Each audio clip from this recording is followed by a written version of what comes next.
Hello mga kagalag and ka-working ma'am. Ayan nga for today's video. Kami nga ay papauwi na at kami ay galing sa bayan ng aking asawa.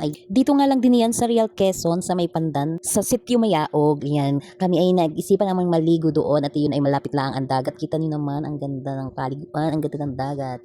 Kaya pagka kami naliligo ay kailangan kami pupunta dito sa kanila at maganda nga ang dagat, malinis. At saka para sa mga nature lover na katulad ko, mas gusto kong mga ganyang view kasi nakakatanggal baga ng stress pagkagaling ka ng Manila o di ba na dito nga ang malalanghap mo ay mga sariwang hangin, magandang tanawin, ayan. So sino bang hindi makatatanggal ng stress diyan?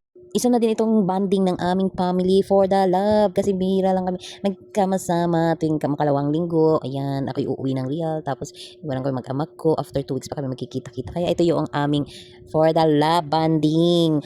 So kung makikita nyo nga ang aming baby, iyan ay inaantok na nga siya. Kapit ka lang anak at malapit na ang ating bahay. Madali na ito. Sige, sleep ka lang. Nasa gitna ka lang ni nanay at tatay. O, ayan kasi. Ganito lang kasi ang ating service baby. Kaya tiis-tiis lang papasaan at sa susunod ay magkakaroon na din tayo ng mga helmet and everything. Kahit maliapit lang ay kailangan natin mag-helmet. Ay syempre for the safe sa ating travel.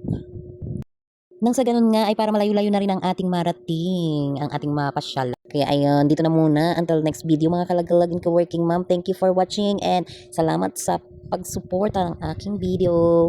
Maraming salamat. God bless po sa ating lahat.